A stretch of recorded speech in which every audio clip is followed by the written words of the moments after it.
Moving on to race number 2 then. The second on the programme is again a Class 5, 1,200 metres the trip this time, headed by Adonis, who won on the opening day last season. He was Douglas White's first winner in actual fact. No trial coming into this for Adonis though. Fantastic Fabio and Telecom Missile drop in class. UW Brother from Barrier 4 could roll forward. Royal Chocolate is welcome back to Alexi Bedell, now here for the full season. E-Generation could roll forward for Hamelin. Dashing Grace with a visor on. Jimson the Dragon gets the inside gate. And Target Finder, now he's first up, as they all are for the season, but he's first up since March. He gets a wide draw there. Speedy Dragon for David Hall has spent some time up at Chung Far Mark. He'll jump from barrier number 13. We had good to slow in the first Class 5, Andrew. A good pace expected here with UW Brother and Fantastic Fabio noted heading forward. E-Generation normally finds himself in a good spot. He should again around Jimson the Dragon. Royal Chocolate, Fox Chunga and Telecom Missile the next three. We go back to Adonis 3 wide. The third out there around Money More, the first runner for David Hayes around Dashing Grace and Speedy Dragon. We'll hope the pace is good and run past them at the end. Here is Adonis with trainer Douglas White aboard. He goes nicely in this piece of work here. He's nice and relaxed. He's got to carry the big weight in the wide draw. That was the only concern. But we do know he goes quite well fresh, so not bad from him. UW Brother has trialled well recently, and this track work is nice from him. We have seen this in the past, though, from this horse. He has a horse that has worked well in the past and disappointed on race day. He's a 14-start maiden, but his work again is good. Now, I like this piece from E-Generation. Now, he's the one in front. Take a look at who he's working with. Southern Legend. And look, he's been going really well. And it's interesting that Casper Founds has teamed up his Class 5 horse with his stakes performing horse. So I thought it was a good piece of work from him. All right, we'll see how that plays out. We'll have a look at the trial here of Fantastic Fabio, who drops in class. And you've got Dennis Yip winning the first race, Paul. Could it be a quick fire double here with Fantastic Fabio in the second? Well, yeah, he's another horse who does like to go to the front, and this trial wasn't too bad from Fantastic Fabio as well. He is getting on a bit in age. He's a 7-year-old, and he's drawn barrier 12. He's got the claim, but he's going to have to work a little bit, I thought, to get to the lead. So, look, I didn't put him in. He was pretty keen early in this trial too. He had the mouth open along the back stretch, closed it coming off the back. Fox Chunga disappointed in the run home. He raced pretty well last season. 12 starts, all in Class 5, and Joe gets aboard for the first time on Sunday too. All right, well, while we're talking about Dennis Yip, let's continue with Telecom Missile here, who'll be ridden by defending champion jockey in Zach Purton. Draws barrier 2, blinkers on, drops in class. Trial looked good to me, Mark.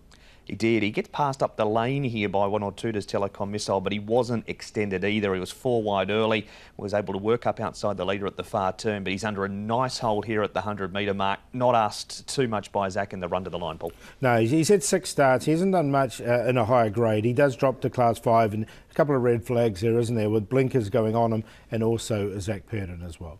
All right, so that is Telecom Missile. Royal Chocolate here down on the rail, Mark. Alexi Bedell back for a full season. He is. He's running 4th there on the inside and just being pushed along a little bit too. He had barrier 1 in this trial. He's able to hold his ground despite being under a ride from about the 400 metres. He was disappointing in his first run for the first start for the Millard barn, Paul. He was given a perfect trip in transit and just couldn't finish it off. Yeah, dropping back to 1200 as well. Look, the thing that put me off with him was the draw. Barrier number 9 looks really awkward. In my map, I had him running, quite wide, so I did leave him out for that reason. All right, so that's Alexi Bedell's first ride back. The first runner for David Hayes back, and he scored, don't forget, with his first runner when he was first here back in the 90s, is Moneymore. We caught up with him in track work to get his expectations for the weekend. David Moneymore, he'll be your first runner here in Hong Kong as a trainer this time around. What have you made of his preparation for Sunday? Look, I've been really happy with his build-up. He's the lowest rated horse in the stable, and it would be nice if he could win. Being my first runner. His track work suggests he's going very well, but he is a 25 rater, so you can't be too confident going in, but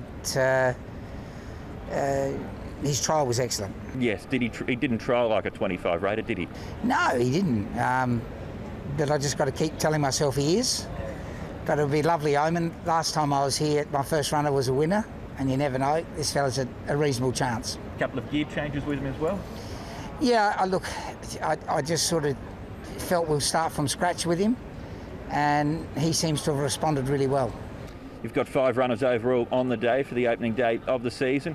Do you head towards Sunday feeling like you've got a winner there first day of the season? Look, I think we've got chances. It's always, I'm still feeling my way. They've all trialled and worked quite well.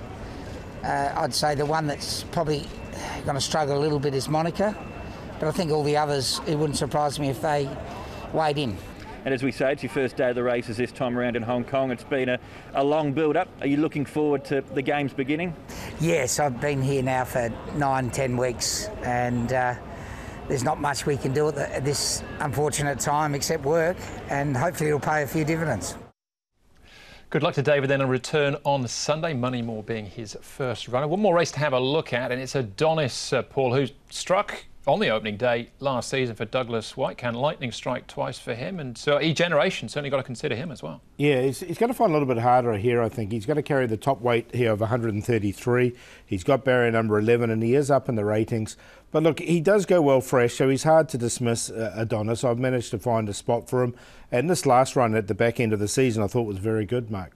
It was, Paul, and that win last year, barrier 12, barrier 11 on Sunday. He was off a rating 29 when he won the opening race last season. He's a rating 39, thus he carries more weight this week. All right, but Moneymore, Paul, all the money is for him, for David Hayes, to make the perfect return. Yeah, he's probably going to be overbet, I think, Moneymore, because of that reason. Look, I've got one to beat him, and that's E-Generation. This horse here, look, it's interesting. He was with Casper Found's group performer in Southern Legend in his work. He's paired him up. I thought his work has been really good leading into it as well. So he's on top to beat Moneymore. UW Brother, he can disappoint at times, but his work's been good in his trial once again. And Adonis for fourth, 9-11, 5-1.